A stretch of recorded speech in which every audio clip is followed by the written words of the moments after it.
Okay, thank you. All right. So welcome everyone for our time together this evening. We're going to dive into everything about STAMP and how to have a successful testing season with your students and to get some good data back to help you improve your programs and help support your learners in their Arabic studies. So my name is Dr. Brandy Mao, and I'm excited to be with you here tonight to talk through our STAMP assessment, what the assessment looks like, and what it means for you and your programs. So these are the three things that we're going to accomplish this evening. The first one is we're going to explore what the STAMP assessment is and how to administrate it, looking at some resources that support you, the teacher or the program director, as well as resources that you can share with your students in order to have a successful assessment season. Then we'll also take a look at your data, or how to find your data, what your data can tell you, and how to get more out of your data. And then we'll have some questions and some final things to wrap us up before we conclude for the evening. So a little bit about STAMP and about being a proficiency testament in general is these three things are important to consider. So our assessment is proficiency based, and there's a difference between proficiency and performance. So when we think about what we do with our students in the classroom and the kinds of things that we support and engage them in and using their Arabic language, those kinds of things are called performance when they're inside the classroom because it's supported. We know what they have learned before. We know what we want them to learn. And then our assessments reflect and are targeted towards that learning that we've supported. Proficiency, on the other hand, is the transfer of the skills from the classroom to outside of the classroom, which is the ultimate goal that we have for our Arabic learners. And so the STAMP assessment then is a proficiency-based assessment. So they'll have things on the test that they may or may not have studied before, but we're not checking for their content understanding. What we're checking for is how they're able to use Arabic in response to the questions that they encounter. We also are very proud of our reliable data, which means that when you have students that test from year to year, or when you look at our Avant averages that come out every year, that you'll know that the way that the students scored on that, and if it's a similar score to what your students did, that reflects the same kind of language skills. And then the last one is we're number one for client support. So that means if you're in the middle of testing and something happens, there is a phone number, you can call that, and a person answers the phone and can help you with the immediate support for resolution so that your kids can get back to testing and you can have a successful testing season. So I'm just going to just briefly just say this. This is the history of STAMP. It started out at the University of Oregon and the Center for Applied Second Language Studies. So it actually started out as a dissertation project, and then it became Avant Assessment, and the University of Oregon still has their silent partner in the assessment. So we've been around for 25 years, I think. Yeah, 25 years was our anniversary this year. So STAMP is an acronym because we love those in education. So the ST stands for standards based. And then you have A for assessment, and then you have measured proficiency. So that's what STAMP stands for. We talked about language proficiency. So to summarize it, it's this. It is what you're able to show and be able to do in the language. It's what you can do in the language. It's not necessarily what you've learned or necessarily what you will learn. It's what you can control in a particular moment in time when you have that chance to encounter a native Arabic speaker, or you're in a place or a community that uses Arabic, and how well you're able to navigate that situation. So on the STAMP test, we test all four skills. So reading, writing, listening, and speaking in real world situations. And they should be spontaneous and unrehearsed. That's why we don't release what topics specifically are on the STAMP test, or there isn't like a hidden vocabulary list that students must memorize before they take the test. So it's not only about what you know, like how you can talk about the language, but it's what you can do with it. And that's really important. It's like, what can you do with this language? And that's what we're measuring on the STAMP test. And so to that, each of the skills, so the reading, writing, listening, and speaking, are divided into three different levels, major levels of proficiency, starting with novice, going to intermediate, and then to advanced. And you may have heard of something called the Seal of Biliteracy, which every state has. Every state has slightly different levels. Most commonly, intermediate mid is the Seal of Biliteracy proficiency level expectation. So you'll need to check your specific states to find out what that is, but that generally speaking is this intermediate mid. And then each of these three levels have three sub-levels: low, mid, and high. And when they're at the low level, it means that they've crossed out of the novice and they're just starting their intermediate journey. But if they're at intermediate high, that means that they're almost at the advanced level, but not quite. They're on their way. This is another way to look at that. You'll see here that you have novice, intermediate, and advanced, and you have low, mid, and high. And this is another visual to kind of think about how your students progress. So if you've got learners that are brand new to Arabic in your Arabic 1 class, you know when they started, they probably didn't have much Arabic, if any at all. And then by second quarter, they probably had a handful of things that they could say, and then they're in this novice range. And then as they move through their language studies, their language grows so they can talk about more things, and they're also able to talk longer about things and are able to express things in a more concise way as they move through. Our STAMP assessment does assess two modes: the interpretive mode, so reading and listening, and then the presentational mode for speaking and writing. Another way to situate STAMP scores is to consider them in this broad proficiency scales. And so WIDA is commonly used for students who are learning English in the American school system. So this is some scores or labels that would be familiar to your students if they're in the English learner program. Here are the STAMP scores. And this is the National Standards for World Language, or ACTFL is here. This is the military interagency language. And then CEFR, which is the scale used outside of the United States. And then finally, we have the AP test score, or if your students have taken the Newell assessment for Arabic, that falls here under this category. So earlier I said intermediate mid right here, a level 5 is most common level for the Seal of Biliteracy for states. That's, you can see how it kind of correlates as you go across. It doesn't match exactly, but you can see how it's closely related to these other scales. Okay, so let's take a look at the STAMP 4S, and this is an assessment that's appropriate for grades 6 and up. And we're focusing on the 4S today. If you have an elementary program, there is an elementary Arabic test called the STAMP 4SE, and we can share information about that at the end if that is your age of students who are testing. So to get started, you can take a practice test. So I'm going to walk you through just samples of the test for you to get a view of what the STAMP test is like. So you go to our website and you click on sample test for Arabic, and it pops up here. And so you'll see that here's the web browser link. And then you'll see that this first thing that pops up is the test rules. Everyone who takes a 4S test has to agree to this before they start the test. And I made it a little bit bigger so that we can look at what the rules are. The first thing is we don't want students to click outside of the test window. So they get a warning, and if they continue to click outside, then it'll log them out, and then they'll have to restart the test. And so then that alerts you, if you're proctoring the test, that the student might be using things outside of the test window that they shouldn't be. Sometimes it's accidental, like when they just accidentally click out. That's why we give them a couple of times before they get officially logged out. Students also cannot use any support materials as they take the test. So this includes any extra windows that might translate, any vocabulary lists, any notes, any things on their phone, any apps. So any outside resources are not allowed on the STAMP test. They also cannot take notes as they go through the test, so no paper and pencil. They cannot have you read or use any support materials or provide those for them as they go through the test. We're really looking for what the students can do in Arabic, not what they can do with support. That's why it's a proficiency test.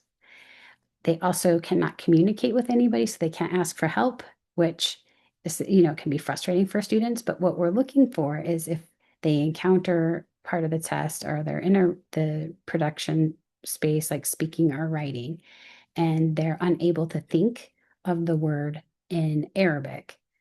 Are they done? Do they use the English word? Are they able to talk around that word? And when we were talking earlier about the different proficiency levels, that's an indicator or a level indicator of where they are. So if they have to use English or they're done, that's usually novice. If they're able to talk around that word, that usually is intermediate and above skills. And that's our goal, right? For them to be able to increase their language skills.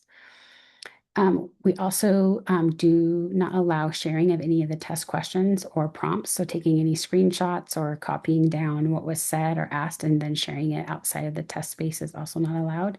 And then lastly, any use of violent, profane, or inappropriate language will result in a 0 score on your test.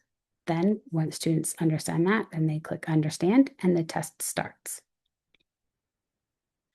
And this is what they see. So right here where it says sample tester, what your students will see is what you have them use as login.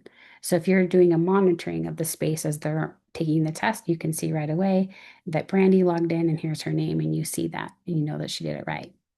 You'll notice 2 of the 4 sections, only 2 of them are in color and 2 of them are grayed out. That's because the STAMP test is an adaptive test, and I'll talk more about what that means later. But what this means for us at the start of the test is that students have to start with reading or listening, and you can choose.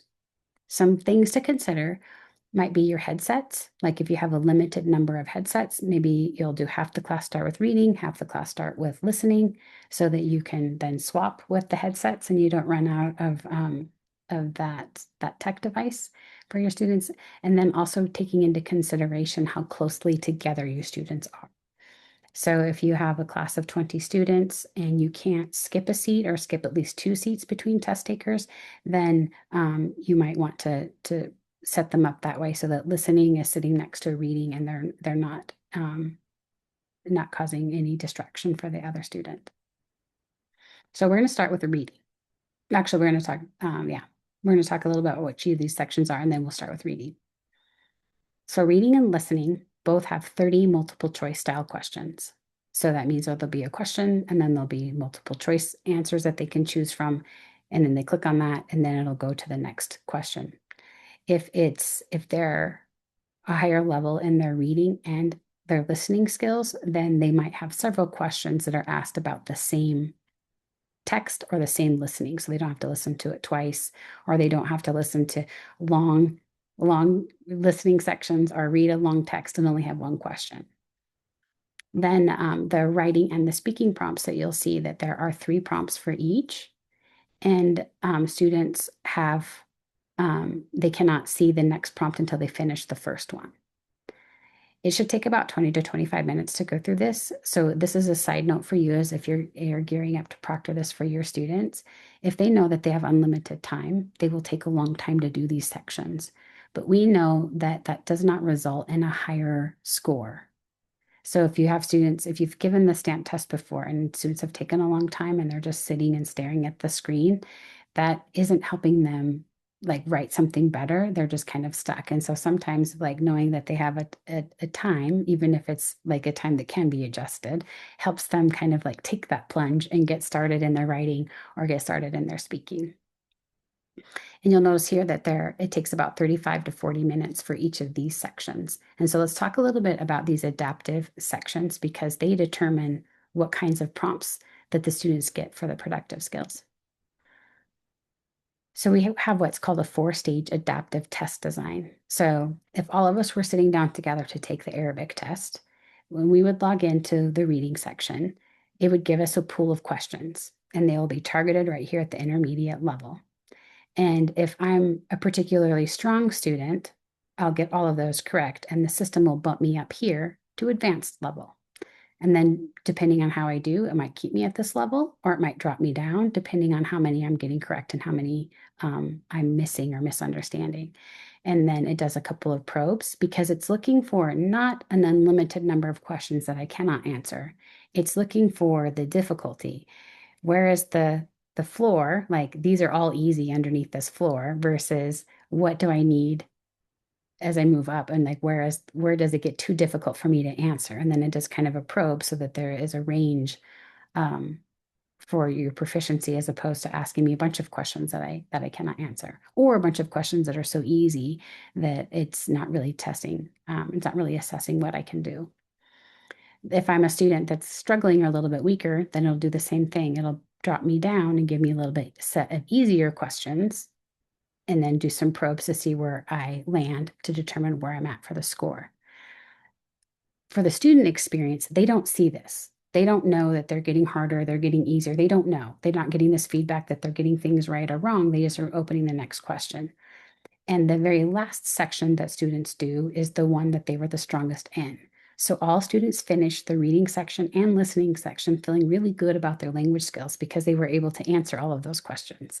And so that's a great, that we really want that to be a takeaway for them as they think about the stamp test and then like getting excited about doing the writing part because that's tied to the reading or doing the speaking part tied from the listening score. So depending on where I am, so if I'm tested here in the intermediate range, then any of these three will give me a pool of prompts that are geared towards the intermediate level. So let's take a look at what a reading sample question looks like. So you'll see that there's a brief little overview and then a text for them to read. And then you'll see over here, there's the question, and then they have to choose what's the best answer for what this text says in Arabic. They click which one it is. This next button highlights, and then they're able to advance to the next one. Once reading is complete, you'll see that it shows this green bar across the bottom, 100% complete. And then now you'll see writing is no longer grayed out, and I can click on that. So let's take a look at what writing is for us. So you'll see here that there'll be an image, there'll be the directions for the prompt in English, and then you'll see a little play button right here. So students should read this, but they should also play this section. And what this will be these directions, but in Arabic. And so they'll be able to listen as well as read it in English. Then they'll type in here their answers into the box, and you'll see there's this little green check mark right here. That's an autosave feature, which is really helpful. So let's say the students are halfway through their writing section and the fire alarm goes off. And now there's a drill, and now all the kids have to leave. So you have them close out of the browser or close the lid of their laptop. It automatically logs them out and it saves what they've submitted so far. So when they come back to log in again, it'll open up, they log back in, and they'll see exactly what they had typed so far, and they can finish out their response when they come back to the test. And you see that there's a couple of hints here that says to, use modern standard Arabic. As a side note, we do rate up to intermediate low if they're using a dialect instead of MSA. You'll see too that they have up to 250 characters. They do not have to write that many. They just answer the questions and respond to the prompt as thoroughly as they can. And then they'll have 2 more after they finish this one. This is a sample listening section. And so you'll see here, it's similar to the reading where there is brief directions and a play button. And then there's always an image with the listening. So they listen to this, they can listen to it twice. Then they choose which one of these is the best answer for this question. What's this announcement about? And if this is a particularly long listening, then there'll be another question or two about that same listening prompt or stimuli. Once listening is done, it's that same adaptive thing. So depending on how I did on listening will determine a pool of prompts for me for my speaking. And you'll see that it's very similar to the writing. There'll be a picture and there'll be the directions in English. And then you see at the bottom this blue play button with click here to listen to it in Arabic. And we recommend that students take that time to do that. And so they can listen to the whole prompt. And then you'll see that they have this process over here to begin recording. And a couple of things that I want you to note is this right over here says 3 minutes. That's the maximum amount of time that they can submit for a recording. Every student has 1 time to pause, 1 time to delete and redo. So it's not unlimited. So we don't want them starting and stopping a lot or trying to, I messed up, delete, and try to redo it again. The proficiency is not about perfection. It's about what you can do in the language. And the raters are really well trained to listen to what students have done. They're used to young learners, middle schoolers, high schoolers, and how they talk, how they might be nervous on the test. And those kinds of things don't impact their score. What the raters are really evaluating is the kind of language that they produced in response to the prompt. The second thing that we want to practice or pay attention to, is right here, this mic strength. And if they're talking, it'll be like yellow or like red, yellow, and then green. And so if it's up here in the green area, it means that they're speaking loud enough, or the mic is picking up their voice in a clear way. So it's capturing clearly what they're producing in the language. So they begin recording, they do the submit, and then they down here, they can click next. But we always recommend that they listen to their recording before they click submit, just to make sure that nothing happened. So sometimes kids, especially if they've got that extra little button on their headset, the one that can mute and unmute, sometimes kids get a little nervous and they're playing with that and they accidentally mute themselves. And so it's recording, but it's muted. So if they listen to it, then they know that they did that and then we can get it fixed. But if they miss it and they submit it, then that's a whole other process to get that reset. But you'll want to encourage your students and help support them as a proctor. And the next piece is the test is all done. So you'll see each of the sections are grayed out with a check mark and this nice green bar underneath, which means everything has been submitted. And then they log out. I also wanted to point out too that at any time they can stop the test and it'll save where they are. The only one that doesn't save what they've done is the speaking part. So if they're in the, let's say the same situation, they're in the middle of doing a speaking response and you have a fire drill, they can click pause and close it, but it's not going to save what they had already recorded. They'll just have that same prompt come back when they log back in, then when you're able to come back to the computer, and they'll have to redo that little section. Okay. All right. Do we have any questions so far? Seeing any? Okay. So I wanted to share a couple of resources with you, and this is available all on our website. You'll see that there's user guides. We talked a little bit about the sample tests. So even if you've given the Arabic stamp test before and you didn't use a sample test, highly recommend it. It helps learners know kind of the style of questions that they'll be asked, and then also get them practice doing the speaking and doing a written response. None of that is graded, so you don't want to spend like hours on that. But that will give you a chance to check out your keyboard to make sure that students are able to type in Arabic, and also troubleshoot any microphone issues that may or may not, with permissions and needing to have the microphone accessible. The user guides are helpful both for you as a teacher and then also for the student. And there's also a rubric, but I wanted to show you this really cool thing about our rubric.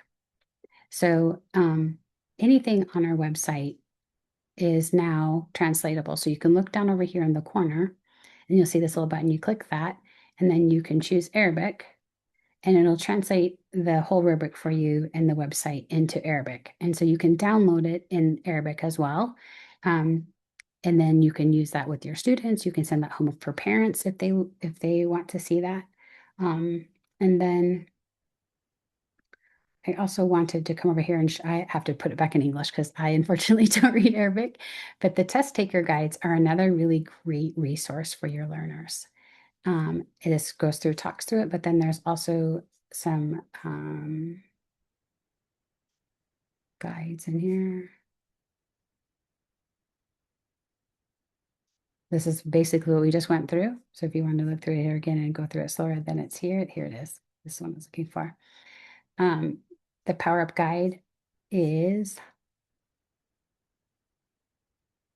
this is what it looks like in English, but you're able to translate that and have that available too. But it says, here's what I'm able to do at this level, and here's some things that I need to work on next. And that's helpful for both the student, the learner, but it's also helpful for us as the teacher to know, like, okay, if I know I want my students to be intermediate mid for the Seal of Biliteracy in my Arabic 3 and Arabic 4 classes, then I'm going to come down here and look intermediate low. This is what they need to be doing. And this is what they need to be working on to develop those skills as they move forward. And that's all available on our website. So getting ready. So let's talk about the test administration and proctoring. So equipment requirements for the stamp test. It is a computer-based assessment that needs internet access.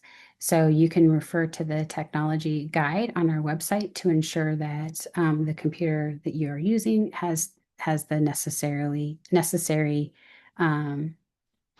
permissions on it, both to use the microphone and for an audio to play or the audio to play back in a recorded thing. And there's also some tech checks that you can do on a computer. Now post-COVID, this really is less of an issue than it was before, where a lot of, I mean, most browsers now have all of these things enabled to make it possible. You'll also want to take a look at your schedule, your school calendar, and determine when it would be an appropriate time to test. And a little side note about this is if you're looking for results to come in for the Seal of Biliteracy, you want to leave at least minimum of 3 weeks. We recommend 4 weeks, 4 to 5 weeks before the end of the year. So if you wait until like the second week of May and kids finish school the end of May, you may not get your results back before the kids are done with school. And then this also causes problems if they made a mistake, accidentally clicked that mute button, and now there's no speaking sample to rate. The students are gone and you can't have them redo that section. So that's why we recommend taking a look at your school calendar when school is out and when the last day you have with students, and then plan backwards about when might be a good testing window for your students. And then also, sometimes there's some schools have restrictions because of other kinds of testing that are ongoing that you can't have additional testing in that time frame. Something in high school is usually like ACT or SAT testing. You can't have other tests happening at the same time. The next tip we have is arranging your testing space. And I spoke about it a little bit earlier about how close students are sitting next to each other. You'll want to leave 1 to 2 spaces between them so that when I'm speaking in the mic and someone else next to me is also speaking into the mic, my microphone isn't picking up theirs too and overlapping our voices. Students, even if they can see the other student's screen, it isn't likely that they will have the same prompt or the same question, just because the adaptive nature of reading and listening, and then the pool of prompts that they'll get depending on what level they need, what level they were for their reading and listening scores. Review the test taker guides and tutorial videos if you need to. Definitely have your students do the practice, or it's actually a sample test, and then provide that test taker guide. That's helpful for students too, because sometimes they feel like a test might be a gotcha, like, haha, you don't know this. And that's not what the STAMP test is. The STAMP test is really like, here's a prompt, and we want to know what kind of language you can give us. So we rate the language that they give us as opposed to having this expectation of this and then taking off points and detracting and going down. It's an assessment. So it's looking at what they're able to do for us and produce for us as far as their Arabic language skills. So who can be a proctor? It is this school, college educators, hiring managers, and supervisors. So who cannot be proctors are people that fall in this category. So parents can't be a proctor. Anyone that has a close relationship or is like personally connected with the student. Doesn't mean that like you have a teacher student, like that. That's okay. But not someone who is like maybe the one that's going to be the scholarship grantor or some other kind of like overlapping conflict of interest there. If you have any other questions or want to dive deeper into it, we have a lot of guides online about proctoring and who can be a proctor. We also have a free proctoring certification course that you can take. It takes about 20 minutes or less, and you get a certificate at the end saying that you are certified to be a STAMP proctor. Okay. So then let's say we've got this part all set up, and now we're ready to start testing the kids. This is the web browser that they go to, and it'll pop up a web page that will have this in the middle. And you'll notice here that it says test code or email right here. You will be using a test code. So this test code is provided by us from Avant, and it will be a unique series of letters and numbers that has to be typed in exactly as it is, along with the password that we also provide. The reason why it says email here is if someone is using Clever or ClassLink, so it's a different way to log in. Then the second thing that students will need to do is enter their login name. And this you have control over as the teacher. So we highly recommend that you use a school ID or some other unique identifier. So if a student uses their name or just their first name, or like they just make up something to put in there, it's hard for them to log back in because what did they use? One. And then it's hard when you look at your data to go back. If you don't have that unique, like their student ID, then you don't know, like if the student just wrote in, XYZ, you don't know who that is. So that's why you want to direct students and give them clear directions about what to put in for their login name on the next screen. Then during the test, these are some tips as you go through the proctoring. You want to make sure that you, the proctor, are not distracted. So don't plan on doing email or catching up on grading or reading a book, but you'll want to walk around and monitor to ensure that all kids are on the correct test screen, that they don't have any other support materials that they may or may not have smuggled in, and to ensure too that they are, if they have any like tech issues with their microphone, that you're able to provide that support for them. You also will be able to log in under your teacher login. You'll be able to see in real time where they're at because it'll show you the list of students that are in that test section testing. And then as they finish the reading section and click next, and then it opens up the writing, you will immediately see what they scored on the reading and listening in that view. And then this also helps you see what they used for a login. So if they do get logged out, what they need to use to get logged back in. A couple of things with technology and troubleshooting tend to be, these are the three big areas. Headsets, and that could be anywhere from being a faulty mic, especially if it's a mic they play with a lot and the connection becomes loose.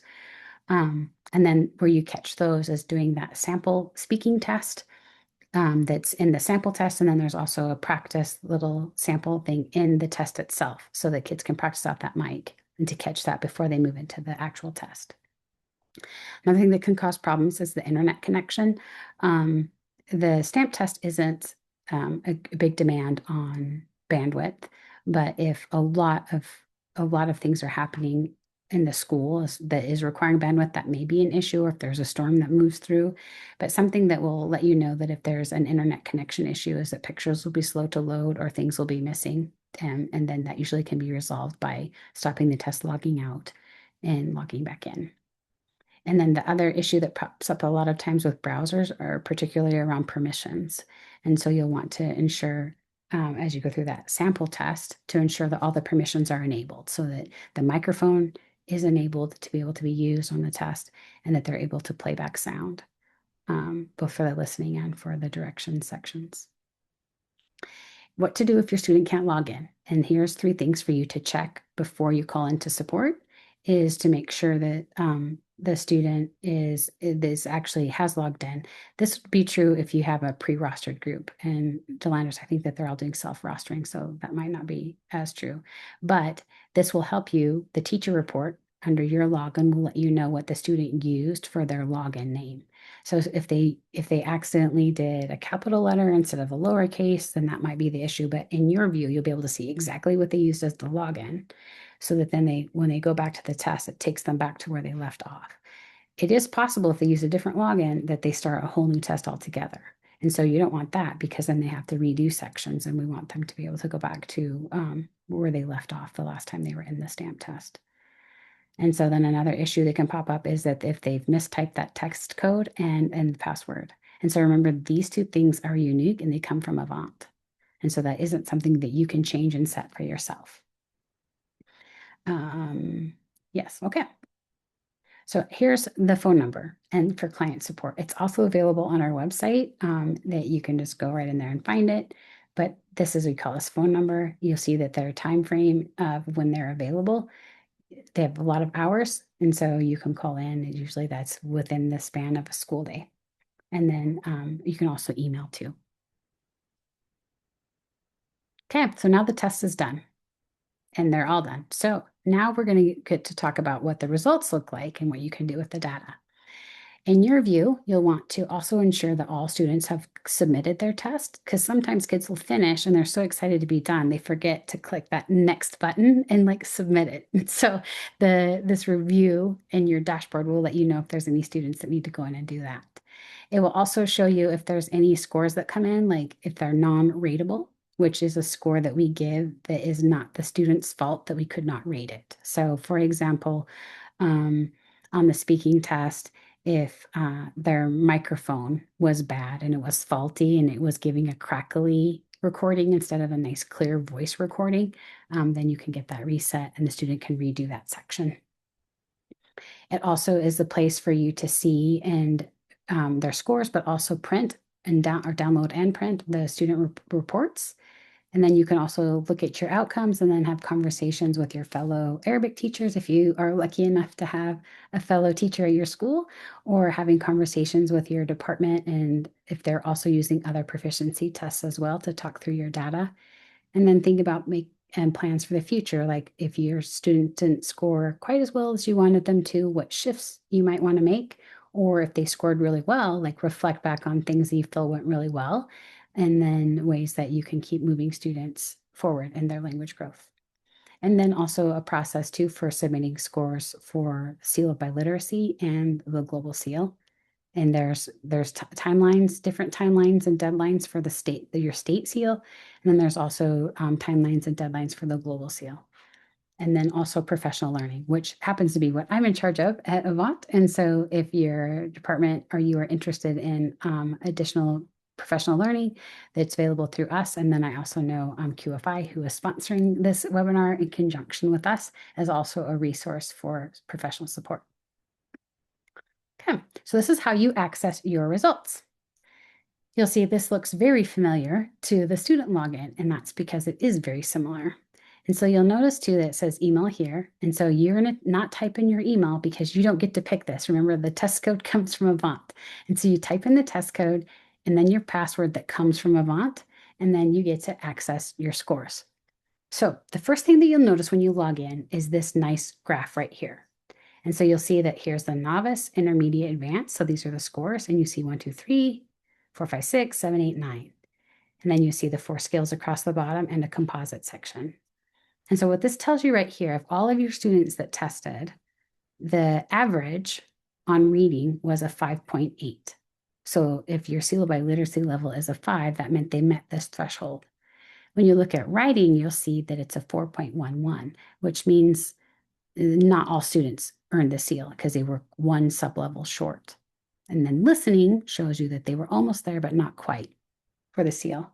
And then you'll see that speaking is the lowest. But you'll notice here that it has these little green hash marks across the top. That means that students are well on their way to being intermediate low for speaking. They just didn't quite reach it yet for the samples that they submitted on the STAMP test. Then you also will see underneath that previous chart, you'll see this right here, and I just did a close-up of it for you to see better, but you'll see that there's this bell curve like this that goes through to the scores. And here it's saying that 86 students tested in this testing group, and then you'll see the actual number. So one student got a non-rateable, one student got a 0, and then you'll see that here's your bell curve as you move up. 2 students happen to get advanced low, but the bulk of your kids were right here in this novice high to intermediate low. That's a helpful data view for you. Then the next thing that you're able to see is the student report. And this is what a report looks like. You'll notice that the 4 skills go down here, and then you have this nice pyramid, and it shows it filling up depending on what they got. And this is the bar graph, the bar graph for the student going across that shows how they scored.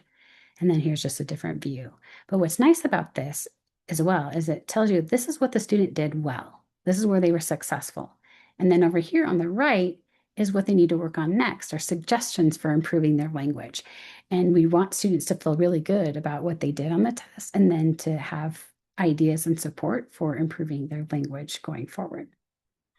And then for additional information or support is the Power Up Guide for sure that we looked at previously right here on this tab will help your students as well.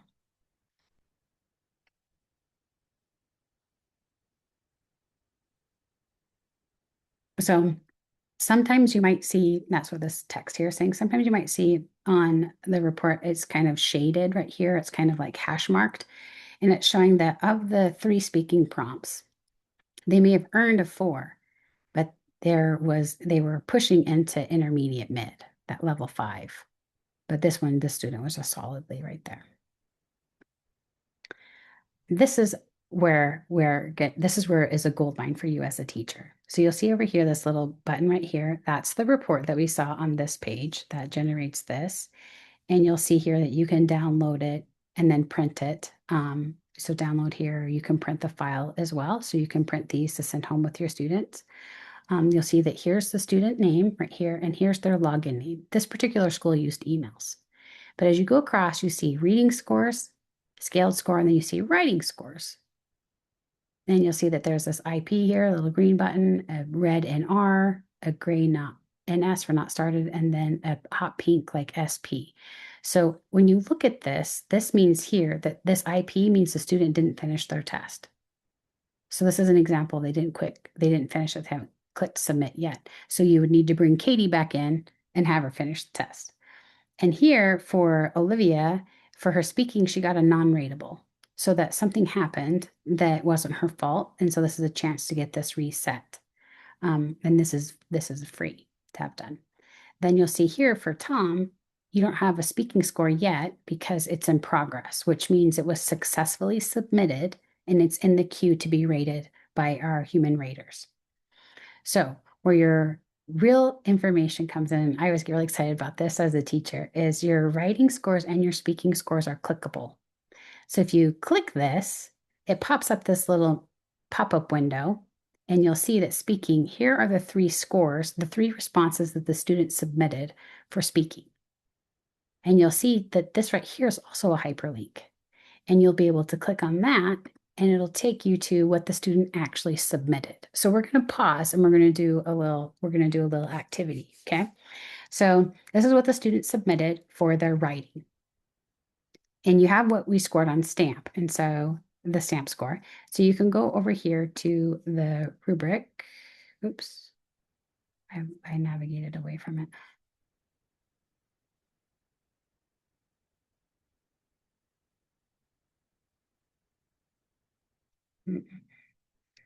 Okay. We'll want to look here. So I'm just going to put up these, I'm going to put up these two scores right here, are these two things. I'm also going to actually put this in chat too. I think, can they see that? Delanus, do you know the webinar? Yeah, I'm not seeing it. I haven't put it in there yet, but I don't know. I'm not going to see the box. Yeah. Okay. Well, we'll just have, well, it won't show up that way. Okay. So best laid plans. So when we look at this right here and we look at this response, I'm going to go back to this screen and I want you to look at this response and kind of think about what proficiency level you think it might be. And then we'll look at the rubric and see if it matches.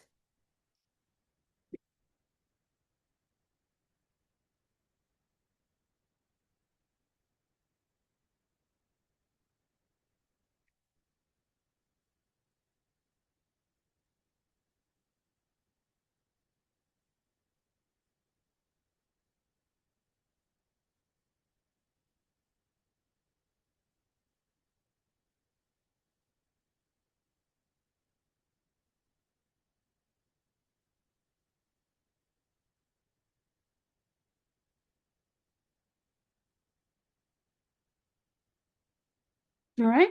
So let's take a look.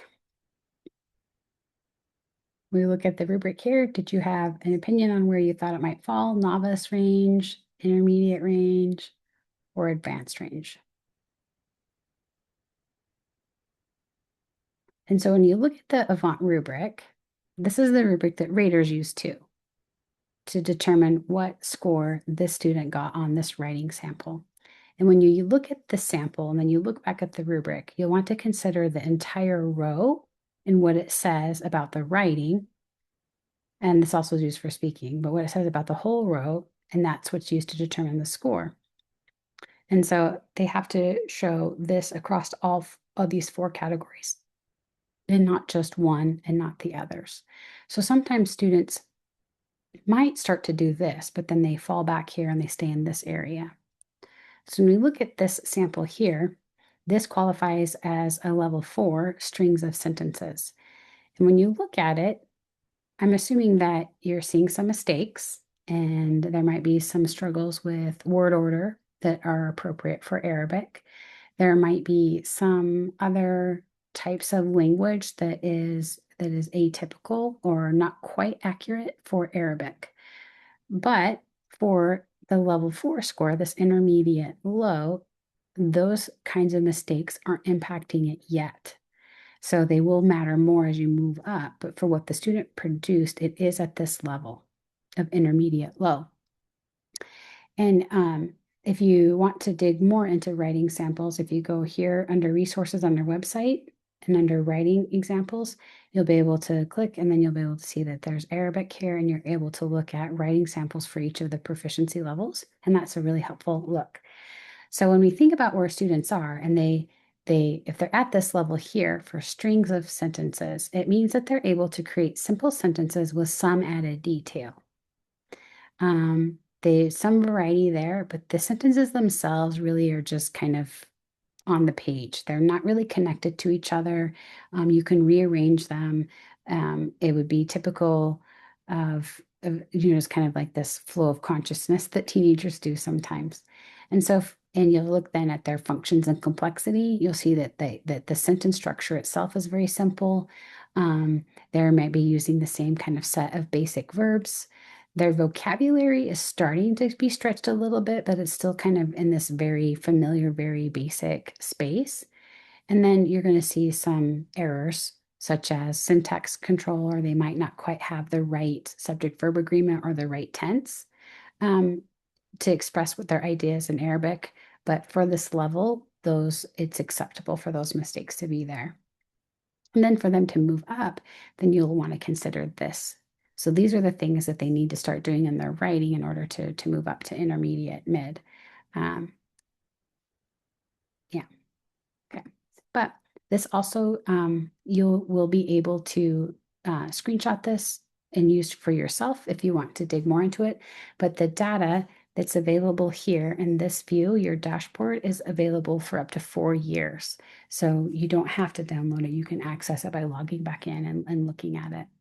So let's take a look now at what the speaking test looks like. You'll see here's the picture that they saw, the prompt that they responded to. And I know that says it in Spanish, but this would be in Arabic. But you'll see here, here's the play button, and you can listen.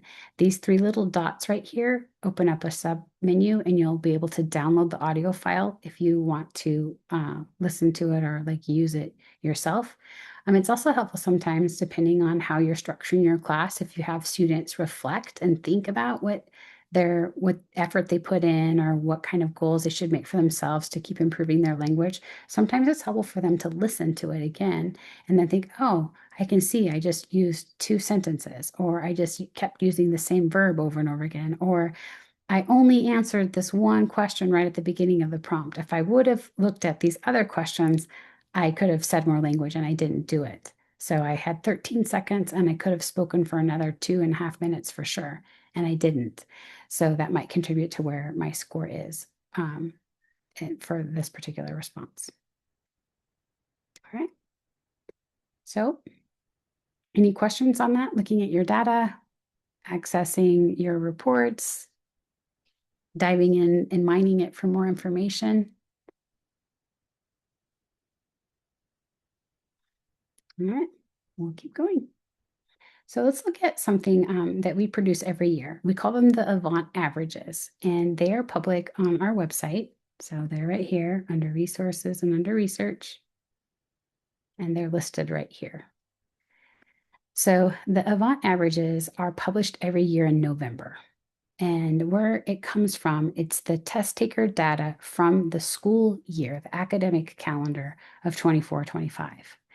So the academic year 25-26 we're currently in, and so the data has not been published yet from this year. But you can go back and look at what students did last year in Arabic, which is helpful, especially if you had students test last year, then you can go back and look and see how they did in comparison to what we're seeing from programs all across the country. We also have to meet 3 thresholds in order to publish this data. So the first one is that we have to have a minimum of 500 students that are testing.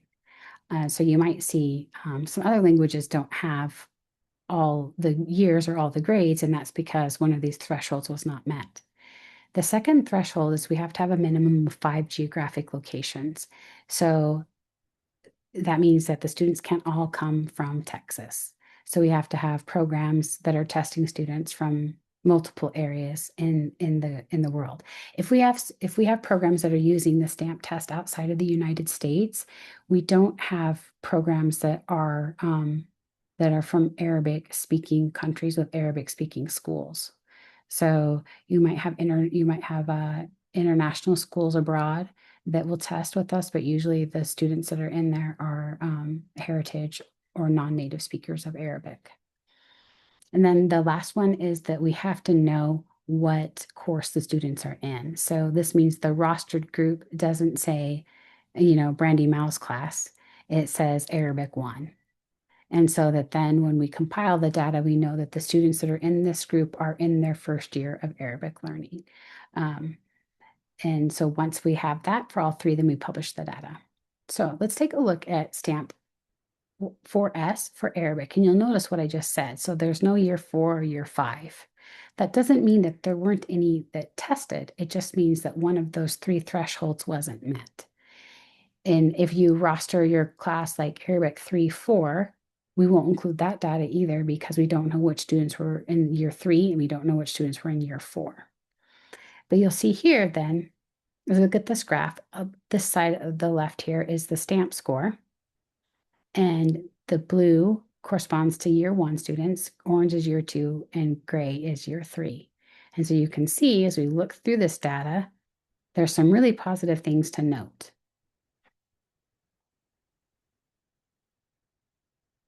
So we see a growth in skills over each of the years that students are in the class. So that's a positive thing. And we also see that they're pushing up here towards intermediate mid, but they're not quite there yet in level 3. And maybe they do get there in level 4, but we don't have that data in this chart. And you'll see too, like when you look at it, you'll notice, writing and speaking scores tend to be the lowest when we're looking at the 4 skills. That's also something that we see in other languages. But then this is what I would have you consider then as a teacher. If you're also seeing low writing and speaking scores, is to consider what kinds of opportunities students have to write and speak in class. And is it where they're just repeating and just copying down what was already been shared, or are they having to produce the language on their own? And this is a great way to do it. It's kind of painful. I'm saying this as a fellow teacher myself, but to record yourself teaching and then take stock of how much kids have to have, how much time they have to use the language and to write in the language, and then what kind of language they produce in those spaces. The first time I did it, I realized I talked way too much. I talked most of the class, and I had to make intentional efforts and planning to limit how much I talked and be supportive of opportunities for kids to use the language, because they're the ones that really need to improve the language, not me, because I'm the teacher. So those are things to consider. The other thing that I would say is pretty common that we see is that productive skills. So I'm sorry, receptive scores, reading and listening usually are a sub-level or so higher than productive scores. That's pretty normal. I think that points to language acquisition, and that kids just, they hear it first or they read it first and then they produce it, and that is a little bit slower to happen. And then this is for SE, just to look at. And so you'll see that 1st grade through 6th grade are showing up, which means that all 3 of those thresholds were met. And you'll see that elementary kids are having that same growth as well, where it climbs. But you'll see that listening here, this is pretty close between 4th and 5th grade. And this is pretty close. Speaking is pretty close between 5th and 6th grade. But then it would be the same kinds of questions. And you'll see too that, interestingly, reading is lower than writing. And let's see if listening, but listening, ooh, that's the same. That can happen sometimes. But you'll see over here in listening versus speaking that there is this pattern where listening is a little bit higher than speaking. No, this is great. This is available on our website. So when you have your data from your data dashboard, then you can also take a look at the Avant averages too, to kind of get an idea of where your students are in comparison to other students, other Arabic students in places where they take the stamp test. So a couple of points for you as far as like where to go next. You have the state seal of biliteracy. So if you don't know the requirements already for your state, you can go to the sealofbiliteracy.org and find out more information. And then there'll be links back to your state site. You also could probably Google it. You know, if you live in Texas, you could say Texas State Seal of Biliteracy and it'll pop up that page.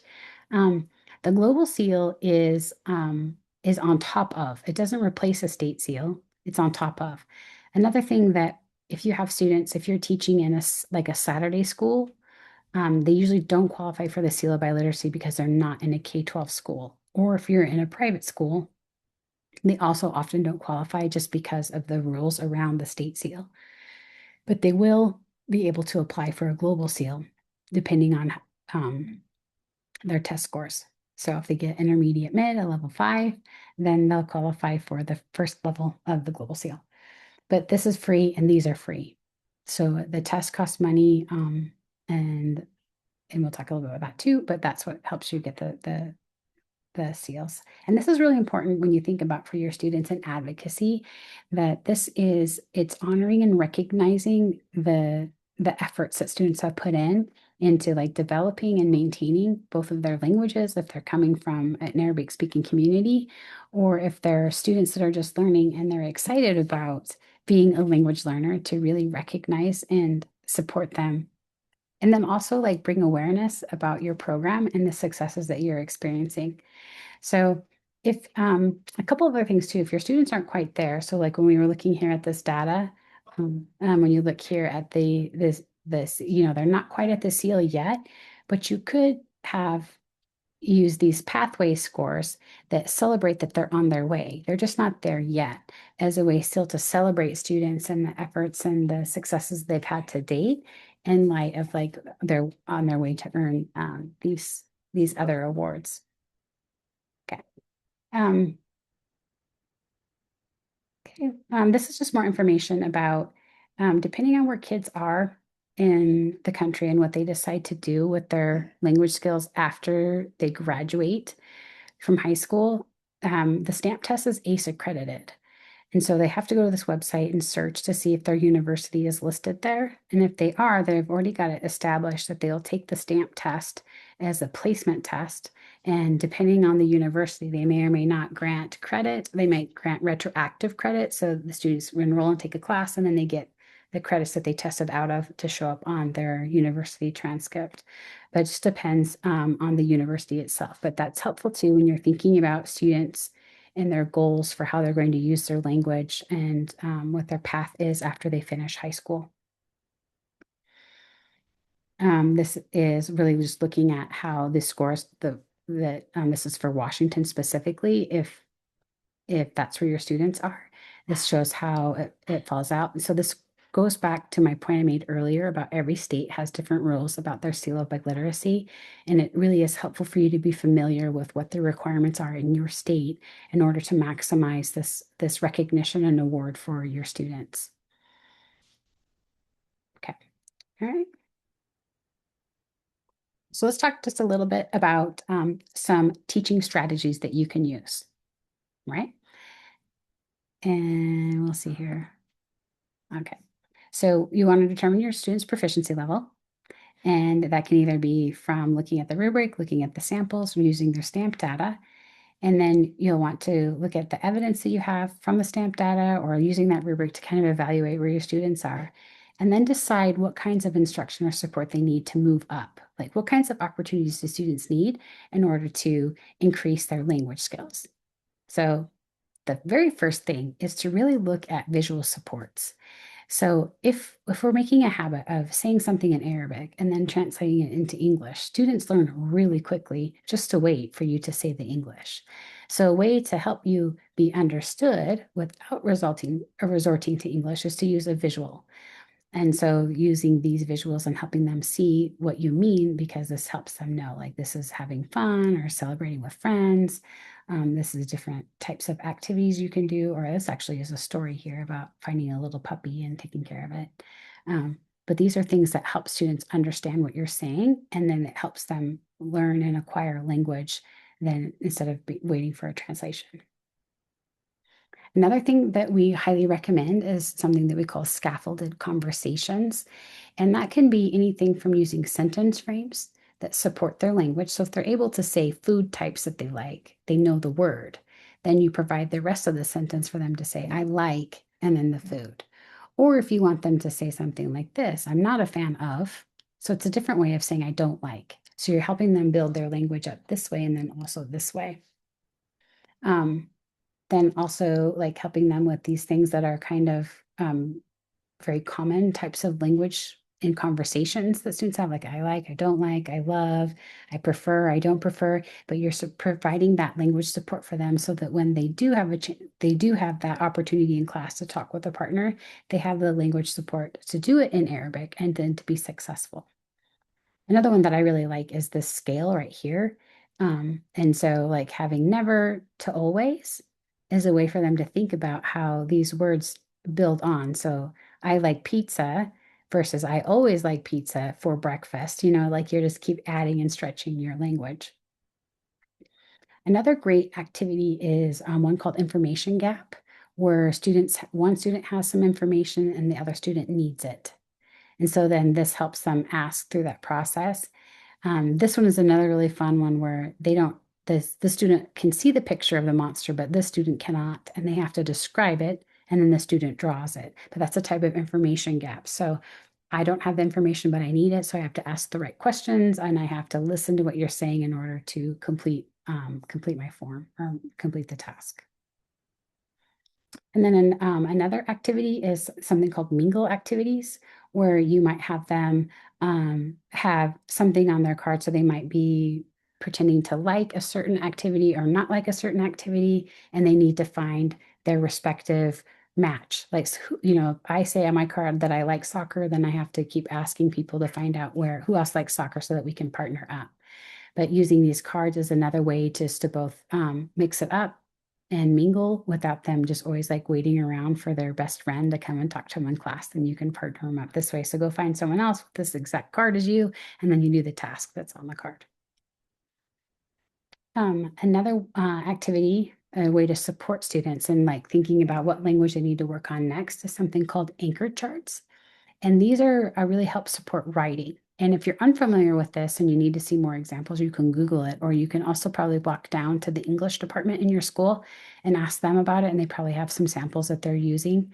That's another tip I'd recommend to you as well, is whatever writing strategies the English department is wanting kids to use, you often can take that graphic organizer and simplify it, but then use it in your class and put it in Arabic so that it helps kids transfer the skills that they're practicing in English to be able to transfer and use that same kind of organization or structure to their writing. So in this case, you can see that there's supporting them in doing addition, like adding on details or stretching their sentences, helping them with these sequencing words or ways to do cause and effect, but there's all different kinds of things depending on the task that they need to do.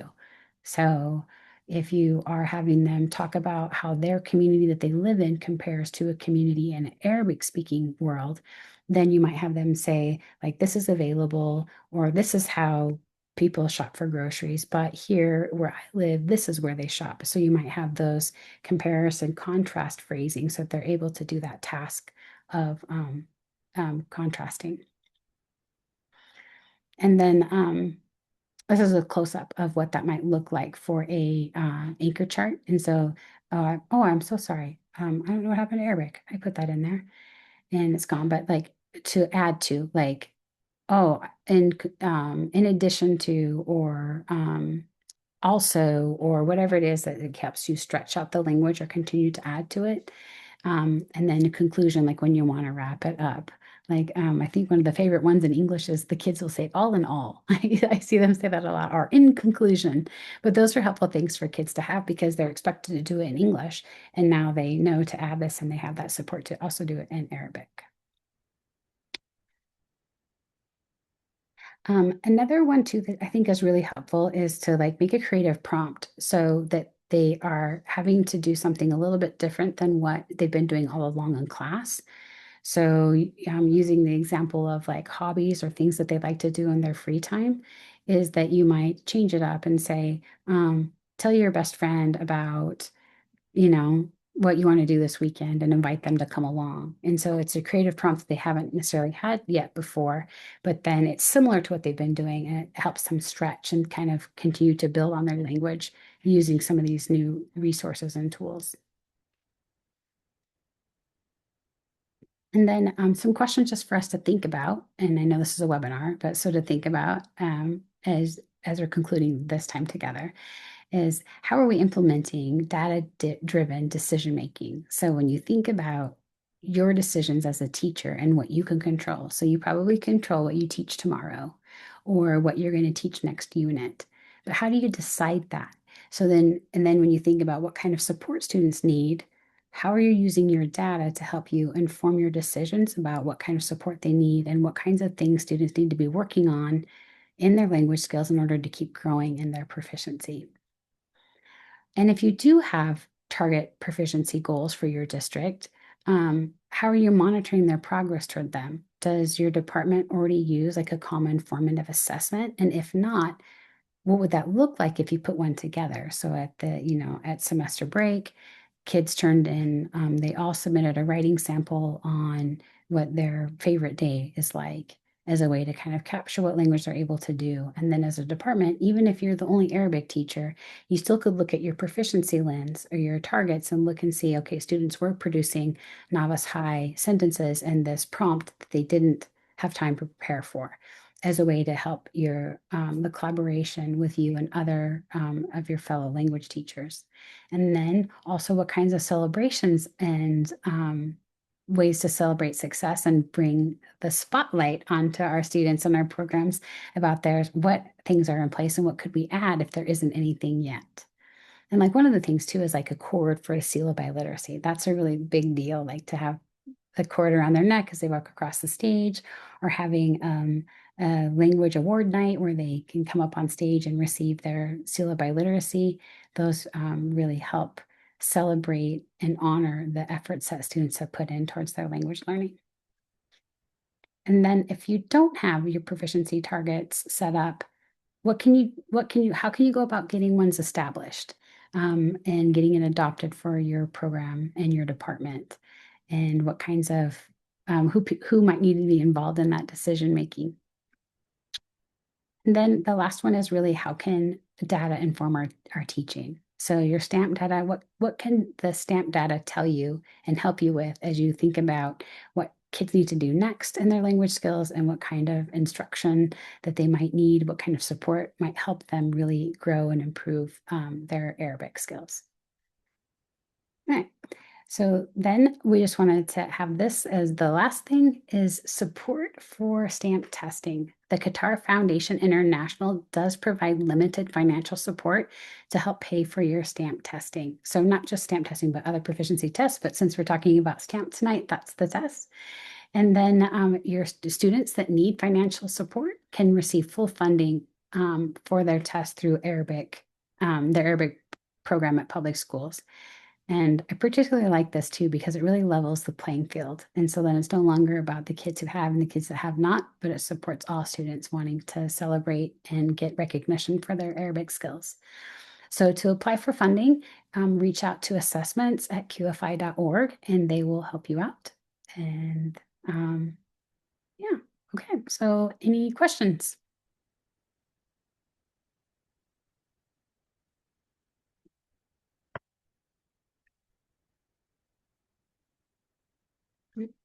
I'm going to stop recording too here.